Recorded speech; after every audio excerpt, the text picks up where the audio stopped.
Rachète du Bitcoin et le prix remonte. Bienvenue à tous dans cette nouvelle vidéo les amis, j'espère que vous allez bien. Comme d'habitude, une première partie analyse technique, on va voir ce qui est en train de se passer sur le marché et comment on va pouvoir préparer le week-end. Est-ce qu'on va avoir un week-end calme? Est-ce qu'on va avoir un week-end très mouvementé?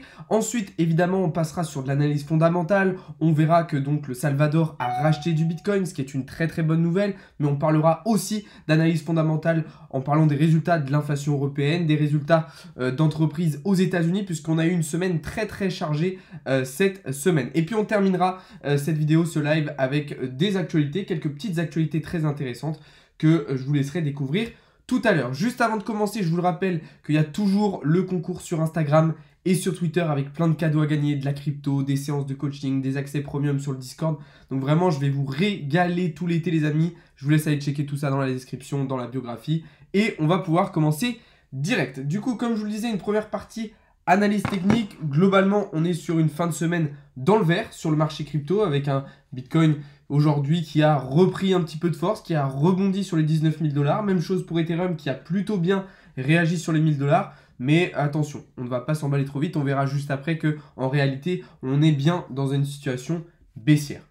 Du côté des altcoins, c'est assez hétérogène avec certaines grosses capitalisations qui sont en difficulté et d'autres petits altcoins qui s'en sortent plutôt bien. Donc un marché assez hétérogène sur cette fin de semaine.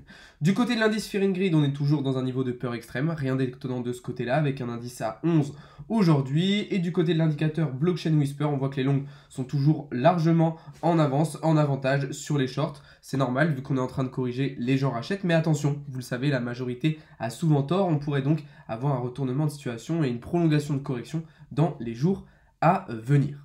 Comme je vous le disais, du coup, tout ça s'explique par un Bitcoin qui a plutôt bien réagi sur les 19 000 $. Alors, déjà, hier soir, enfin plutôt cette nuit, on a eu une belle réaction du Bitcoin qui est passé de 18 600 $ à quasiment 21 000 $ en l'espace de quelques heures. Et ça, on verra tout à l'heure que c'est dû à l'annonce du Salvador d'un nouveau rachat de Bitcoin. Le problème, c'est qu'on a été de nouveau rejeté sur la résistance des 20 000 $. Et du coup, on garde bien effectivement le scénario baissier en direction des 18 000 $. Donc moi, vous le savez, j'étais déjà dans une première position. Je me suis donc fait sortir sur cette première position avec du coup cette mèche qui nous a un petit peu piégé. On est allé chercher de la liquidité vers le haut. Mais bon, c'est pas très grave puisque du coup ça m'a permis de choper un meilleur point d'entrée, de me repositionner. Et cette fois-ci, j'ai déjà pris 50% de mes gains quand on est arrivé ici sur les 18 950 $, ce qui me permet de me protéger. Et puis l'objectif, comme je vous le disais, va être désormais de chercher le bas du pattern en direction des 18 000 $. En réalité, on pourrait même aller chercher plus bas, comme je vous l'ai expliqué dans la vidéo hier soir que j'ai sortie sur YouTube. On est probablement en train de se diriger vers un nouveau bottom, donc pour vraiment clôturer cette phase de capitulation sur le marché, et ensuite rentrer dans une longue phase de latéralisation avant que le marché se relance. Donc voilà un petit peu la situation sur Bitcoin. Maintenant, est-ce qu'on va avoir un week-end calme ou un week-end très agité?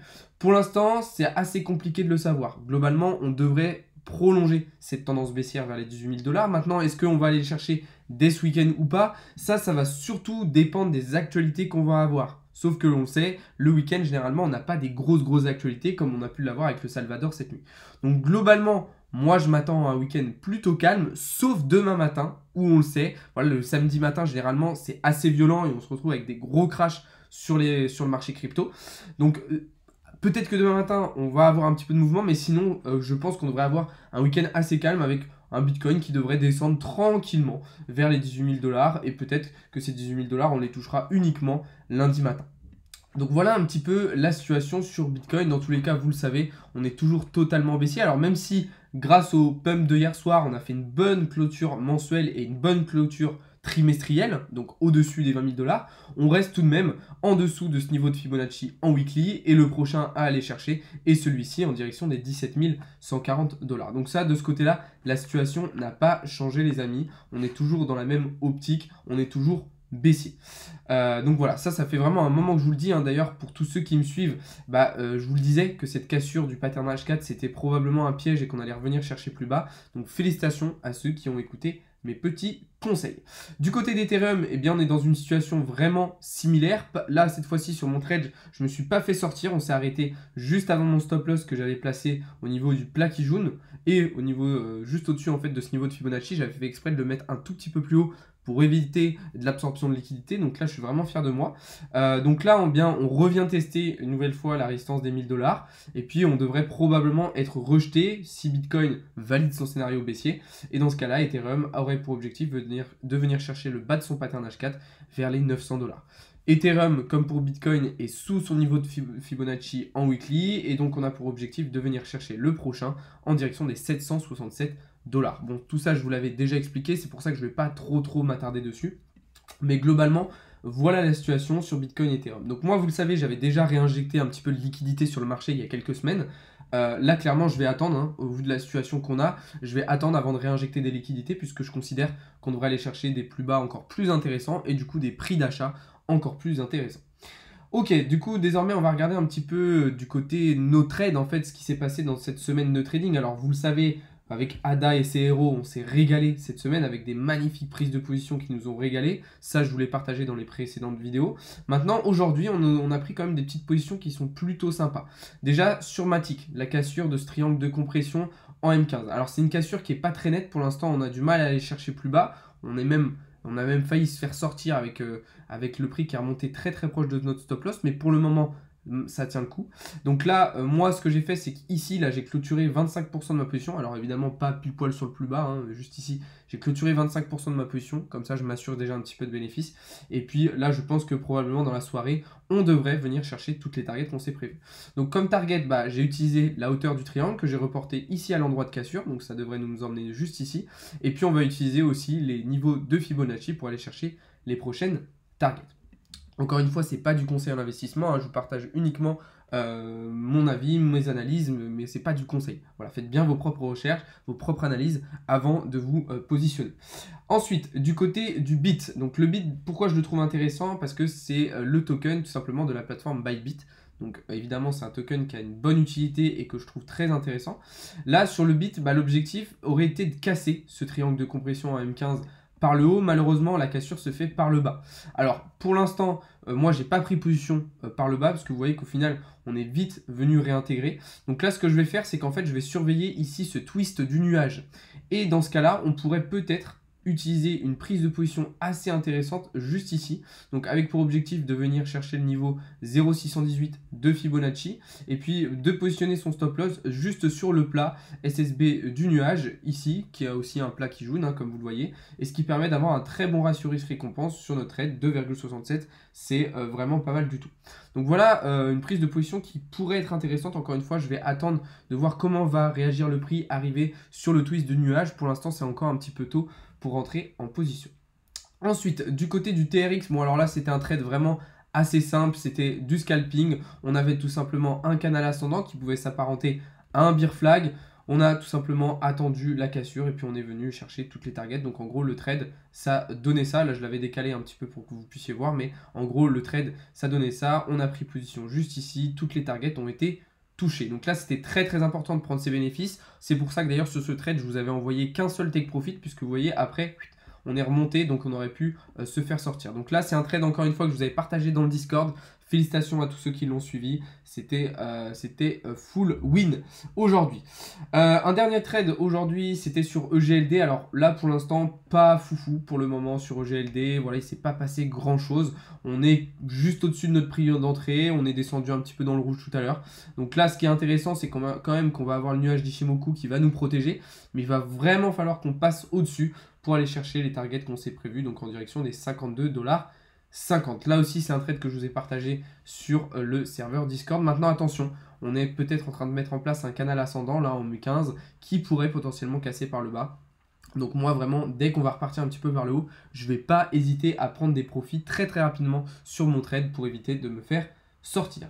Et enfin sur le sel, la même chose, on est toujours quasiment sur notre prix d'entrée. Alors tout à l'heure on est venu frôler notre take profit juste ici, hein, vous voyez, avec cette grosse mèche qui aurait pu nous faire gagner tout de suite. Moi j'ai quand même profité de cette grosse mèche pour clôturer 50% de ma position. Donc j'ai clôturé, je crois, ici au niveau des 56 centimes 25, donc c'est déjà pas mal. Là, je vais attendre de voir comment va réagir le prix, mais si je vois qu'on part un petit peu trop dans le rouge, j'hésiterai pas à clôturer les 50 autres %. Dans tous les cas, je serai largement en positif, étant donné mon bon ratio risque récompense, et étant donné que voilà, je suis allé chercher des profits très intéressants tout à l'heure. On va faire le point rapidement sur le Shiba et le Dogecoin, ces deux trades sur lesquels on avait pris, enfin deux cryptos sur lesquels on avait pris position hier. Là, vous voyez qu'on revient sur notre prix d'entrée, donc clairement, on a bien fait de prendre des bénéfices assez rapidement sur ces deux trades, hein, puisque c'était quand même important. Alors sur Dogecoin, dans tous les cas, on a déjà touché un take profit, donc là, il n'y a pas de souci, mais c'était important de prendre des gains, puisque vous voyez qu'on n'est pas encore allé chercher les deux autres. Mais sur Shiba, je suis un petit peu moins confiant. Donc il y a des chances que je sorte de ma position ce soir, étant donné qu'en plus là on a quand même le nuage en H1 qui va faire office de résistance. Du coup, voilà un petit peu, les amis, la situation sur le marché. Globalement, qu'est-ce qui s'est passé, qu'est-ce qui va se passer sur ce week-end, comme je vous le disais. Maintenant, la news intéressante quand même, c'est, comme je vous le disais tout à l'heure, le Salvador qui a racheté 80 bitcoins. Donc ça représente environ 15 millions de dollars. C'est énorme, hein, c'est une somme astronomique. On sait que le Salvador achète vraiment tous les dips, rachète du bitcoin. Là, la nouvelle a eu une réaction vraiment immédiate sur le cours du bitcoin. On le voit ici dans la nuit. Lorsque la news est sortie, le prix du bitcoin a totalement décollé en l'espace de quelques heures. On est passé de 18 600 dollars à quasiment 21 000 dollars en l'espace de, vous voyez, voilà, 4-5 heures. Donc clairement, on a une très très belle nuit. Il y avait des bénéfices très intéressants à aller chercher. Malheureusement, par contre, pour ceux qui avaient des stop loss comme on avait eu sur nos premières positions, c'est vrai qu'il y a eu une petite absorption de liquidité qui nous a fait sortir de certains trades. Mais bon, c'est pas grave, on s'est très bien rattrapé aujourd'hui, comme je viens de vous le montrer. Mais du coup, bonne nouvelle, puisque du coup, le Salvador continue d'acheter du Bitcoin. Donc ça montre qu'ils ont toujours confiance en Bitcoin, qu'ils ont toujours espoir que Bitcoin se relance. Et puis ça montre aussi que malgré le bear market, le Salvador n'est pas forcément en difficulté. Ça veut dire voilà, qu'ils gèrent quand même bien leur trésorerie, ils gèrent quand même bien leur investissement en Bitcoin. Et ça montre que, en fait, pour des pays ou même pour des institutions, si l'investissement est fait correctement, ça ne met pas forcément en péril la situation du pays. D'ailleurs, en parlant d'institutions, d'entreprises, on a aussi MicroStrategy qui a racheté des crypto-monnaies et notamment du Bitcoin pendant ce dip. MicroStrategy devient donc désormais l'entreprise qui détient le plus de Bitcoin au monde. Donc très bonne nouvelle là aussi, puisque ça montre que du côté des institutions mais aussi du côté des entreprises, eh bien on garde confiance en Bitcoin. On garde espoir, donc du coup il n'y a pas du tout de perte de confiance. Tout ça, il faut comprendre que c'est des news qui vont pouvoir réalimenter un petit peu le marché. Comme je vous le disais dans la vidéo d'hier soir, je trouve qu'en ce moment, il y a beaucoup trop de pessimisme sur le marché, ce qui nous empêche d'avoir des volumes nécessaires. Mais ce qui est intéressant avec ce genre de news, c'est que peut-être que ça va ramener un petit peu d'optimisme, peut-être que ça va ramener un petit peu de confiance sur le marché, et du coup, ça va peut-être nous permettre de retrouver des volumes un petit peu plus intéressants. Donc moi, je trouve ça vraiment super cool d'avoir ce genre de news en ce moment sur le marché. On en a vraiment besoin pour, voilà, comme je vous le disais, repartir sur de l'optimisme, repartir sur des volumes intéressants qui vont nous permettre de rebondir correctement sur nos différentes zones de support. Bon, dans tous les cas, ce qu'il faut comprendre, ça je vous l'avais déjà expliqué, mais on est proche de la capitulation. Donc clairement, le bottom, on en est très proche. Si on ne l'a pas encore touché, en tout cas, on va le toucher très prochainement. On est vraiment pas loin de la capitulation. Donc qu'est-ce qui se passe une fois que la phase de capitulation est terminée? Eh bien, on rentre dans une phase de latéralisation. Donc là, on pourrait très bien, pendant 4, 5, 6 mois, rentrer dans une phase de latéralisation, dans un gros range sur Bitcoin, avant de voir un marché qui se relancerait. Pourquoi je parle comme ça? Je parle que si ma façon de parler te dérange, je t'invite à aller voir un autre live, il n'y a pas de souci. Oui, je caresse mon petit chat qui m'embête depuis tout à l'heure. C'est pour ça que vous me voyez un petit peu gigoter les mains. Donc voilà un petit peu ce qu'on pouvait dire. Bon, maintenant on va parler de quelque chose d'un petit peu moins réjouissant. C'est les résultats d'inflation en Union Européenne qu'on a eu cet après-midi. Du coup, nouveau record d'inflation en Europe avec 8,6%. C'est encore pire que ce qu'on avait prévu. Vraiment, c'est encore pire que ce à quoi on s'attendait. Bon, d'un autre côté, c'était un petit peu prévisible dans le sens où on est dans une situation catastrophique en Europe. Voilà, la BCE, ça fait 20 ans qu'ils prennent des décisions et qu'ils ont une politique monétaire vraiment désastreuse. Donc c'était prévisible. Dans tous les cas, voilà, on sait que les taux directeurs vont continuer de monter pour justement contrer cette inflation. Mais le problème, c'est que du coup, on va probablement rentrer dans une période de récession. Donc clairement, ça par contre, contrairement aux news d'avant, c'est sûr que ça va pas du tout aider le marché. Ça va pas du tout aider les différents marchés financiers à se relancer, à aller dans le mieux, puisque du coup, ça va créer de la crainte, ça va créer de la peur sur les marchés, et tout ça, ça va pas du tout encourager les gens à investir. Donc voilà, déjà en Europe, on est vraiment dans un état catastrophique, et aux États-Unis, c'est clairement pas mieux. Cette semaine, je vous l'ai dit, on a eu les résultats du PIB aux États-Unis qui est révisé à moins 1,6%, pardon. Mais alors du côté de Wall Street, c'est encore pire. On a le pire trimestre de l'histoire pour Tesla, qui perd 33%. On a le pire trimestre depuis 2001 pour Amazon, qui perd 34%. On a le pire semestre pour le S&P 500 depuis 1970, avec moins 20%. Et on a aussi le pire premier semestre depuis 2002 pour le Nasdaq, qui perd 29,5%. Donc que ce soit en Europe, que ce soit aux États-Unis, on a un contexte macroéconomique, on a un contexte politique et économique qui est clairement pas favorable à ce qu'on ait des marchés qui se relancent. Et on le sait en plus, Bitcoin est très corrélé à ces marchés financiers traditionnels. Donc si ces marchés financiers traditionnels ils sont en difficulté, et ben forcément Bitcoin va suivre. En tout cas pour le moment, c'est ce qui se passe depuis un moment. Donc voilà un petit peu ce qu'on pouvait dire sur la situation sur le marché. On va désormais passer à une dernière actualité. Vous en avez probablement entendu parler. Alors il y a quelques semaines, Binance s'est attiré Cristiano Ronaldo comme ambassadeur, et c'est désormais Kaby Lame qui devient un nouvel ambassadeur tout simplement de Binance. Donc Kaby Lame, c'est je crois le TikToker qui a le plus d'abonnés au monde, donc clairement c'est là aussi une des personnes les plus influentes de la planète sur les réseaux sociaux. Alors vous allez me dire, qu'est-ce qu'on s'en tape? C'est une bonne nouvelle. Pourquoi? Parce que c'est justement grâce à ces personnes qui ont beaucoup d'influence, beaucoup de visibilité, que le grand public va pouvoir se tourner vers les crypto-monnaies. En gros, ce qu'il faut comprendre, c'est que c'est du marketing de la part de Binance, bien évidemment, mais ça va permettre une démocratisation, une adoption des crypto-monnaies à grande échelle et par le grand public. Donc voilà. On en a terminé pour la partie analyse, pour la partie actualité. Désormais, je vais pouvoir répondre à vos questions. Du coup, on va terminer sur ça, réponse aux questions, et puis après, le live sera terminé juste ici. Je vois qu'il y a beaucoup de questions. Oui, c'est toujours comme ça. Alors, USDC n'a pas été affecté par l'inflation. De plus, Circle lance le EURC. Effectivement, Circle, donc, qui est une entreprise américaine, va lancer un stablecoin qui va être adossé à l'euro. Tether a aussi lancé un stablecoin qui va être adossé au livre sterling. Donc ça, c'est des très bonnes nouvelles. Maintenant, globalement, les stablecoins ne s'adaptent pas forcément à l'inflation. C'est-à-dire en fait, ils s'adaptent, mais indirectement, puisqu'ils vont suivre le cours de l'euro. Donc si le cours de l'euro perd de la valeur, ça va être la même chose. Mais en tout cas, un stablecoin, par exemple, comme l'USDC, aura toujours la même valeur. Il vaudra toujours $1. Donc voilà, tu hold, tu touches à rien, et en 2024 quand le bull run reviendra. Bien sûr, alors pour ceux qui ne veulent pas faire de trading, holdez, c'est-à-dire voilà, faites du DCA, investissez à long terme, ne touchez à rien, investissez régulièrement sur le marché, et voilà, vous serez, comme tu dis, vous serez bien content dans quelques années. C'est quoi une crypto-monnaie? Ah, alors là, on a un débutant. Pour moi, il faut rentrer dans les cryptos dans 3-6 mois. Non, là, on va vraiment rentrer dans le meilleur moment pour rentrer dans les cryptos. C'est-à-dire qu'on va vraiment rentrer sur les prix les plus bas. On va arriver sur les prix les plus bas sur le marché.